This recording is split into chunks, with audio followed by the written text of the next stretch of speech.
The sun cast a golden glow over Westlake Heights as Special Agent Maya Reynolds walked confidently along its pristine streets.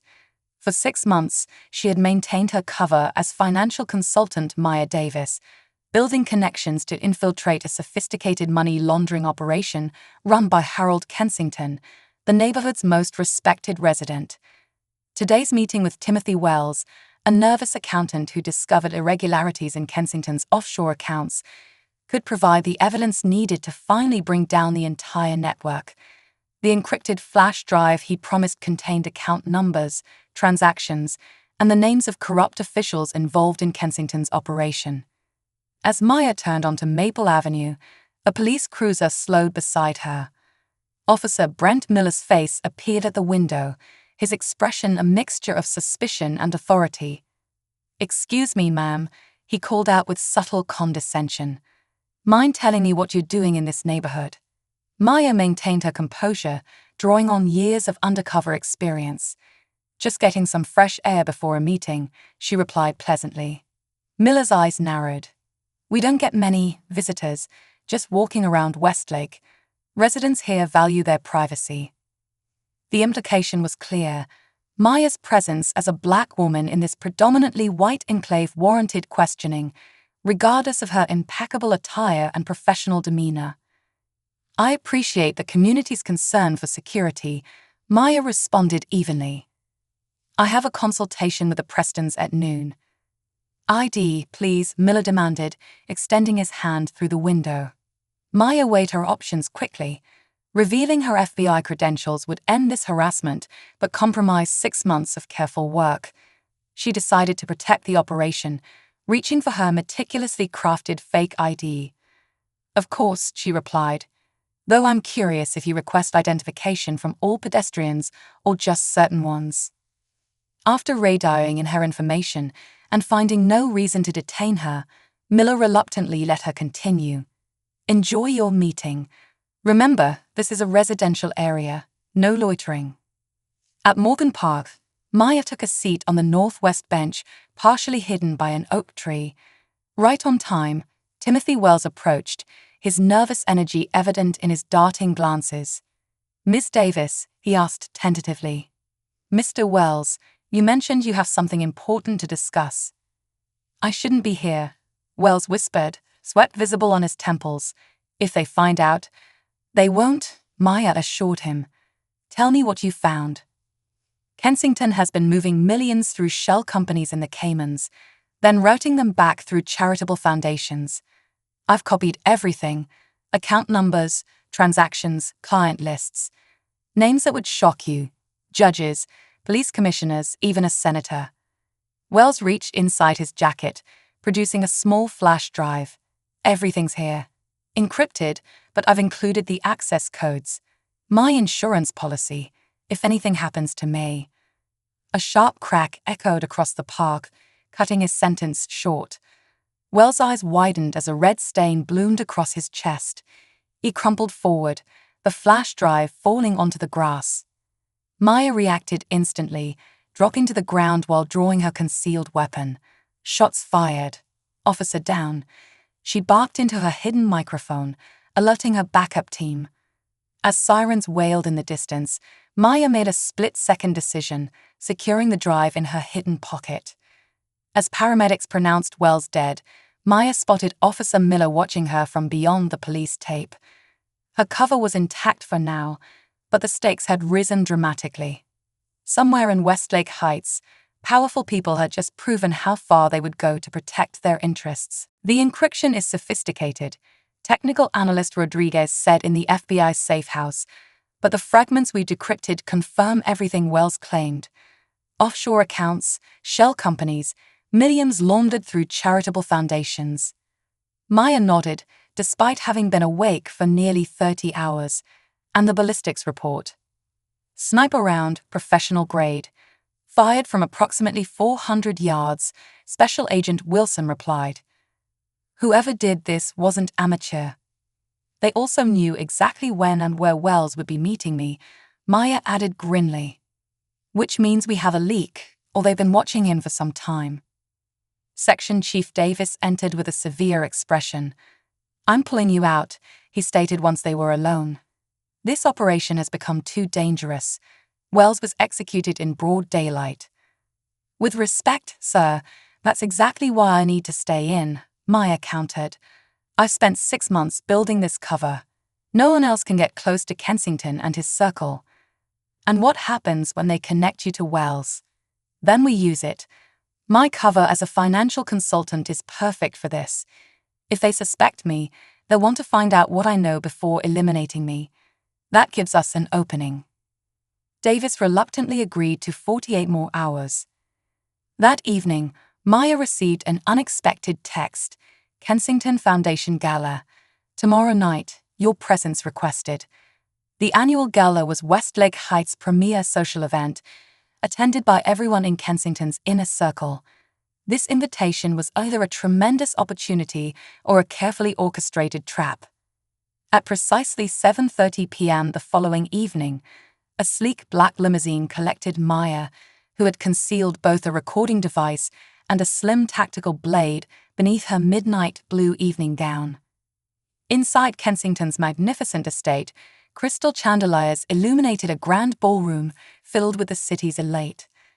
Harold Kensington himself approached, impeccably dressed in a tuxedo. "Miss Davis, thank you for the invitation. Your home is extraordinary." "Please call me Harold," he replied with practiced charm. "I understand you've been making quite an impression in Westlake Heights." Kensington guided her through a series of introductions to key members of his network.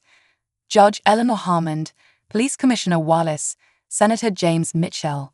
Each interaction seemed pleasant, but Maya detected an undercurrent of evaluation.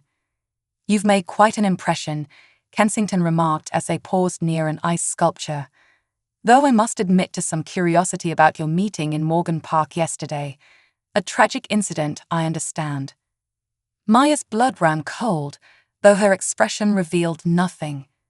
"Yes, I read about that in the news. Shocking to have something so violent happen in such a peaceful neighborhood. The victim was an accountant at my firm," Kensington continued, watching for her reaction. "A junior employee, but still concerning." "How terrible for his family," Maya offered. "In my experience, Miss Davis, curiosity can sometimes lead people into unfortunate situations." The threat couldn't have been clearer. Maya realized with absolute certainty that Kensington had ordered Wells' execution and was now assessing whether she represented a similar threat. "A wise perspective," she replied, matching his intensity. "I've always believed in discretion above all else, particularly in financial matters." Something shifted in Kensington's expression. "Perhaps we should continue this conversation somewhere more private. My study is quieter." Kensington's study exuded old-world luxury. Walnut paneling, leather-bound books, and oil paintings of stern-faced ancestors. "Please sit," he invited, pouring 2 glasses of aged whiskey. "You've built an impressive reputation in a relatively short time, Miss Davis," he'd observed. "And what exactly happened during your meeting with Timothy Wells yesterday?" Maya had prepared for this moment. "Mr. Wells contacted me claiming to have investment opportunities. Our discussion had barely begun when that incident occurred." "Interesting, because our security team found evidence that Wells had been accessing sensitive company files." Maya recognized she was being interrogated. "Mr. Kensington, in my profession, I'm frequently approached by people offering insider information. I've learned to be extremely selective about such offers. And yet you met with Wells." "I meet with many people. It's how I assess potential opportunities." Maya set her untouched drink aside. "What interests me more is why you're so concerned about a brief meeting with a junior accountant." Kensington laughed softly, then pressed a button on an intercom. "Elizabeth, would you join us?" Elizabeth Hargrove entered, elegantly dressed in crimson. Maya recognized her as the suspected architect of Kensington's money laundering structure. "Elizabeth, this is Maya Davis. I believe she may be exactly what we've been looking for." After swift assessment, Hargrove spoke. We manage certain financial interests that require exceptional discretion and expertise, interests that operate beyond conventional regulatory frameworks. Beyond conventional frameworks could mean many things, Maya observed carefully. Let's be more specific, Kensington clarified. We represent a consortium of individuals who require sophisticated financial management for substantial assets. These assets need to move efficiently between jurisdictions, sometimes rapidly, always discreetly. International capital flow management, a complex specialty. Precisely, Hargrove confirmed. Our previous facilitator recently became unavailable. We find ourselves in need of someone with your particular skills. Their previous facilitator had likely been eliminated just as Wells had been, a sobering thought. I'm intrigued, Maya said carefully, though I should note that my services aren't inexpensive. Hargrove produced a slim folder. The details are all here. $5 million currently held in a Singapore account, needing to be moved through a specific sequence of entities before arriving at its final destination, clean and untraceable. Maya reviewed the documents, textbook money laundering, and exactly the evidence the FBI needed. This is certainly manageable, she confirmed, though I notice the timeline is quite aggressive. We value efficiency, Kensington stated simply. Can you begin tomorrow? As Maya agreed, Kensington added a final warning. We value our privacy immensely. The unfortunate incident with Mr. Wells serves as a reminder that indiscretion carries significant consequences. Complete discretion is the foundation of my business, Maya assured him, while inwardly celebrating this critical breakthrough. The FBI facility buzzed with activity as Maya briefed her team. $5 million of what I suspect is drug money being washed through a sophisticated laundering structure before returning as clean investment income. Section Chief Davis studied the documents with growing excitement. This is more than enough for warrants. We could move on Kensington right now. And lose the bigger fish, Maya countered. This $5 million is just a test. Kensington mentioned a consortium, wealthy individuals using this same structure. After intense debate, Maya was authorized to proceed with the transaction, incorporating hidden tracking markers that would allow monitoring without alerting Kensington's people. The following day, Maya successfully executed the complex transaction. Minutes after the final confirmation, Kensington called. Impressive work. My associates are quite pleased. Perhaps we should discuss next steps over dinner. Tonight, 8 o'clock. The Grill at Westlake Club. At the exclusive club, Kensington waited alone at a private table, the absence of others immediately concerning. After casual conversation through the main course, Kensington finally addressed the true purpose of their meeting. Your handling of today's transaction was exceptional. Few people grasp the intricacies of multi-jurisdictional finance so thoroughly. Experience in various markets provides valuable perspective, Maya replied modestly. Indeed, which makes me curious about certain aspects of your background. After our conversation last night, I had my security team conduct a more thorough investigation. Maya kept her expression neutral, though her pulse quickened. Due diligence is always wise in financial matters. And do you know what we found? Inconsistencies. Small ones, but noticeable to those who know what to look for. The tension was palpable. Maya faced a critical moment. Her response would either reinforce or destroy her cover. The financial consulting world is highly competitive, she said carefully. Many of us find it necessary to enhance certain aspects of our backgrounds to open doors. Instead of responding directly, Kensington placed a small photograph on the table.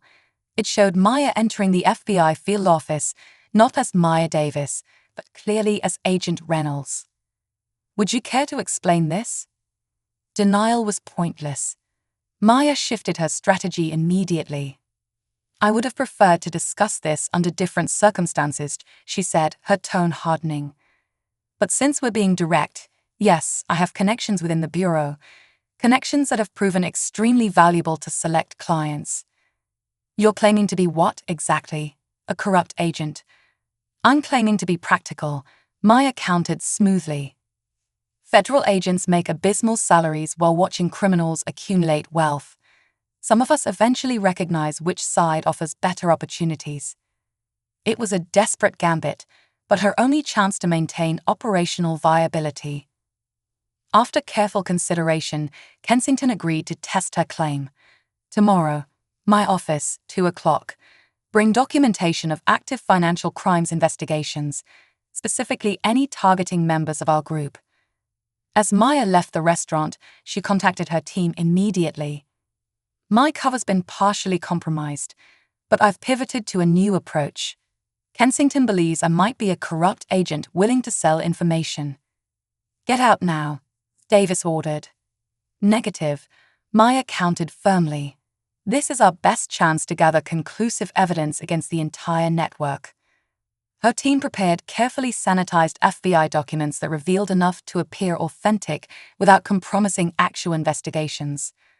What neither Maya nor her team realized was that Kensington was already planning his own test, one designed to determine once and for all whether she was truly corrupt or running an authorized operation. Maya arrived at Kensington's towering headquarters precisely at 2 o'clock, carrying a slim briefcase with the prepared FBI documents.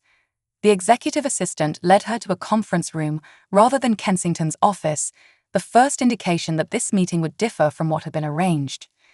Inside waited not just Kensington but 5 others: Elizabeth Hargrove, Judge Harmond, Police Commissioner Wallace, Senator Mitchell, and an unfamiliar man with a military bearing. They were seated at a long table, expressions ranging from curiosity to open hostility. Miss Davis, Kensington greeted her with cold formality. Or perhaps we should use your actual name. Maya maintained her composure despite this unexpected gathering.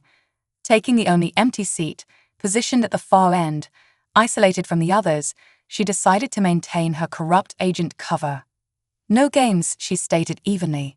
Just business. As I explained to Mr. Kensington, my position gives me access to valuable information. Information that certain parties might find worth compensating. You expect us to believe an FBI agent has suddenly decided to sell out? Senator Mitchell scoffed. I expect you to recognize opportunity when it presents itself, Maya countered. Federal agents are underpaid, underappreciated, and oversupplied with information that others would pay handsomely to obtain. Commissioner Wallace leaned forward skeptically. And what triggered this convenient ethical flexibility? 15 years watching criminals live in luxury while I struggled with student loans and a mortgage, Maya replied with calculated bitterness. Seeing cases built over months dismissed on technicalities. Watching the wealthy and connected escape consequences, while low-level offenders serve maximum sentences. Her fabricated disillusionment aligned with their own justifications for corruption, making her story more believable. You've brought documentation, Kensington prompted. Maya distributed several folders with FBI markings. Current financial crimes investigations, surveillance targets, scheduled raids, and confidential informants. Focus on operations targeting high-net-worth individuals and sophisticated financial structures. After examining the contents, Judge Harmond acknowledged, "This appears authentic." "Of course it's authentic," Maya replied. "Fabricated information would be worthless to you and dangerous for me." "If you're genuinely offering inside information," the unidentified man asked coldly, "what do you want in return?" 20% of protected assets, Maya stated without hesitation, payable through the same financial structure you used for yesterday's test transaction. After silent communication among the group, Kensington concluded, "We'll need to verify these documents independently. If they prove accurate, we can discuss terms." "Verification is prudent," Maya agreed, though I should note that the West Shore operation mentioned on page 12 is scheduled for tomorrow morning. If you have interests in that area, you might want to prioritize that information. This was a calculated move. The West Shore operation was fabricated, but would appear legitimate to Kensington's people. When nothing happened the following day, It would seem as though Maya's information had helped them avoid a non-existent raid. Later that evening, Maya received a message, verification complete. Preliminary approval granted. Collection tomorrow, 10 p.m. Hargrove Foundation Warehouse. Come alone. Maya forwarded the message to her team immediately. Collection almost certainly meant physical evidence of the financial crimes, documentation of the larger money laundering operation. We'll establish surveillance positions around the warehouse, Davis confirmed.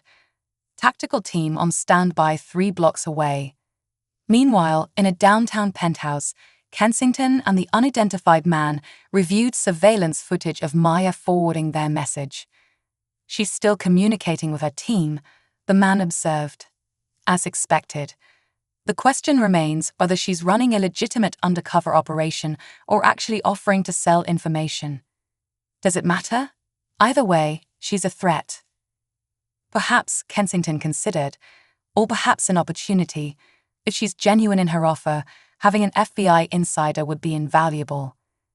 And if she's not? Then tomorrow's meeting will resolve the situation permanently. Prepare the warehouse according to Plan B. The Hargrove Foundation warehouse stood isolated at the edge of the industrial district. Maya approached cautiously, her concealed weapon providing little comfort as she prepared to enter what could easily be a trap.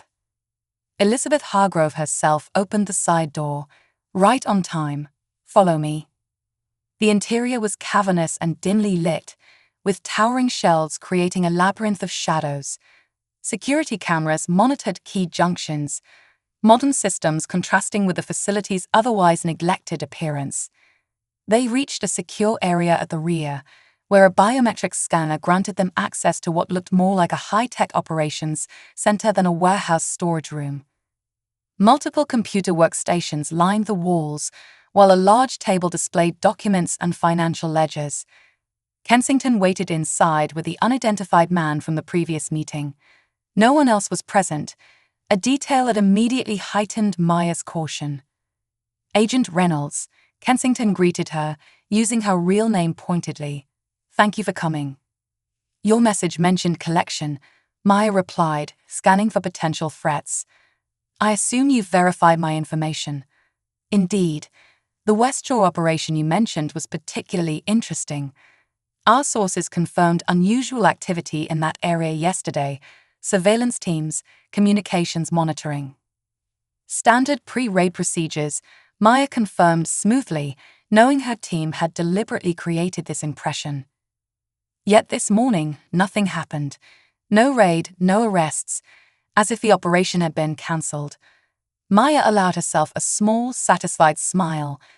As I explained, my value isn't just information, it's intervention. A convincing demonstration, the unidentified man acknowledged, but still limited in scope. We've decided to accept your proposal, conditionally, Kensington continued. In exchange for your services, we're prepared to offer 15% of protected assets. After brief negotiation, they settled on 17%. Now, to business, Kensington gestured to the documents spread across the central table. These are the complete financial records of our operation for the past 3 years. Maya approached carefully, recognizing immediately that these were exactly the kind of evidence the FBI had been seeking. Comprehensive, she remarked, memorizing key details while appearing to assess their financial complexity. This includes all consortium members. Everyone, Hargrove confirmed. Senator Mitchell, Judge Harmond, Commissioner Wallace, and 9 others. The complete network. As Maya continued reviewing the evidence, she realized the materials were too perfect, too comprehensive, almost as if they had been assembled specifically for her benefit, and the absence of security personnel in what should be their most sensitive facility seemed increasingly suspicious. Before we proceed further, she said carefully, I should clarify my own security protocols. My team expects regular check-ins during any meeting. The next is due in precisely 7 minutes. Your team? Hargrove questioned sharply. I thought you were operating independently. No one operates entirely alone, Maya countered smoothly. Insurance is essential in our line of work. Kensington exchanged a glance with the unidentified man that confirmed Maya's suspicions. This was indeed a trap. Of course, Kensington agreed, though his expression had hardened. We wouldn't want your colleagues becoming concerned. Actually, Maya said, I should step outside for that check-in now. Cell reception is poor in this structure. That won't be necessary, the unidentified man stated flatly, moving to block her path. We have a signal booster installed for exactly that purpose.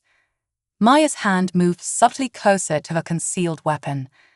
I prefer to maintain standard protocols, particularly for initial meetings.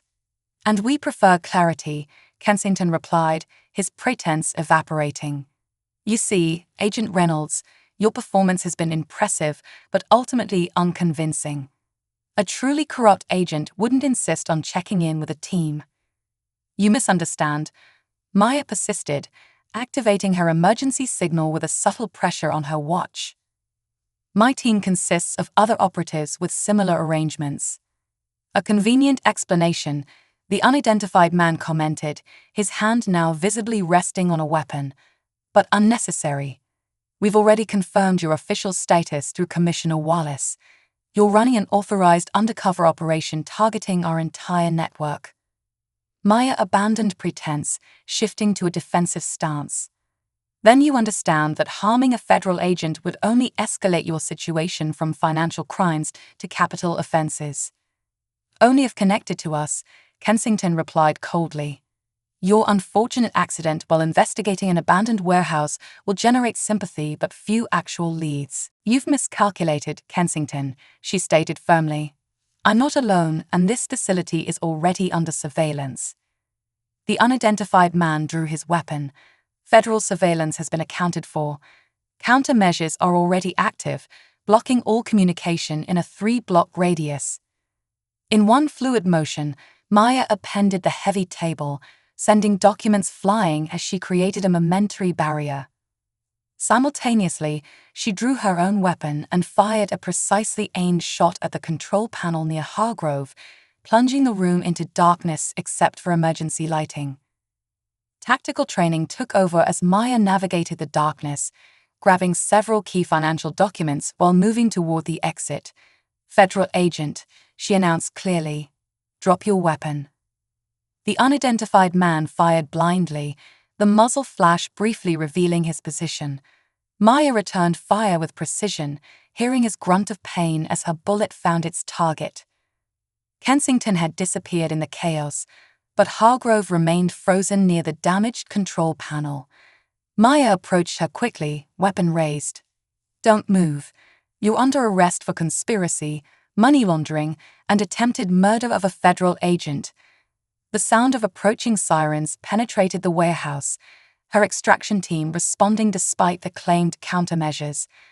Hargrove's expression shifted from fear to resignation. Kensington will disappear, she said bitterly. He always has contingency plans. Maybe, Maya acknowledged, securing Hargrove with handcuffs. But with these documents and your testimony, his network is finished. 3 days after the warehouse confrontation, Maya surveyed the evidence wall documenting the full extent of Kensington's criminal network. Financial records recovered from the warehouse had been supplemented with evidence from simultaneous raids on multiple properties. 17 arrests so far, Section Chief Davis reported with satisfaction. Judge Harmond, Commissioner Wallace, Senator Mitchell, and most of the other high-profile targets are in custody. Elizabeth Hargrove is cooperating fully in exchange for consideration during sentencing. And Kensington, Maya asked. Davis' expression tightened. Still at large. We've frozen all known accounts and properties, issued international warrants, but he escaped to a non-extradition country hours after the warehouse operation. Maya nodded, unsurprised but still determined. He's running with limited resources now. His network is dismantled, his allies are facing prosecution, and his reputation is destroyed. That's a significant victory, even without him in custody. Before Davis could respond, a junior agent approached. Sir, Officer Miller from Westlake Heights PD is here. Says he has information regarding Harold Kensington. Miller, the same officer who had stopped and questioned Maya during her undercover assignment, entered moments later, his usual confidence notably diminished. "I was part of a security detail that Kensington maintained within the Westlake Heights Police Department," he confessed. "Paid protection, off the books." "Is that why you stopped me that day?" Maya asked. "Demanded identification without cause." Yes. Miller's admission was barely audible. It was wrong, professionally and personally. Miller provided Kensington's location, a private island in the Maldives purchased through a shell company not connected to his known associates. More importantly, he had brought documentation of every officer involved in Kensington's protection scheme. "I'm prepared to testify to everything," he stated, placing a flash drive on the table. 1 month later, Maya stood in the federal courthouse as Elizabeth Hargrove was sentenced. Outside, a reporter thrust a microphone toward her. "Agent Reynolds, how does it feel to have single-handedly brought down the Kensington network?" "This wasn't the work of any single person," she corrected firmly. It represented collaborative efforts across multiple agencies, including those within the Westlake Heights Police Department who chose integrity over corruption. Another reporter called out, "Is it true you faced racial profiling during your undercover work in Westlake Heights?" Maya considered her response carefully. "What I faced was a system designed to protect privilege and exclude perceived outsiders. That system failed because justice isn't determined by neighborhood boundaries or social status." 3 days later, Maya received word that international authorities had apprehended Harold Kensington at his Maldives hideaway. Despite the lack of an extradition treaty, the local government had agreed to deportation based on visa fraud. As Maya watched Kensington being processed into federal custody, she felt no triumph, only the quiet satisfaction of a job completed against significant odds. Kensington had believed himself untouchable because of his wealth and connections. Now he would face the same justice system as anyone else. 6 months later, Maya returned to Westlake Heights. The neighborhood looked the same, but beneath the surface, significant changes had occurred. The Homeowners Association had been disbanded after evidence of discriminatory practices emerged. The police department operated under new leadership with transparent accountability measures. At Morgan Park, Maya paused at the bench where Timothy Wells had been murdered. A small memorial plaque had been installed, commemorating his role in exposing corruption. Officer Miller approached, now working with the department's Community Engagement Division. "It's a different department now," he confirmed. "Still imperfect, still learning, but committed to serving everyone equally." "True justice isn't about any single case," Maya responded thoughtfully. "It's about building systems where fairness doesn't depend on exceptional circumstances or extraordinary individuals, where doing the right thing is standard procedure, not a remarkable exception." As Miller nodded his understanding, Maya's phone buzzed with a message from headquarters, a new assignment requiring her particular skills. The work continued, as it always would.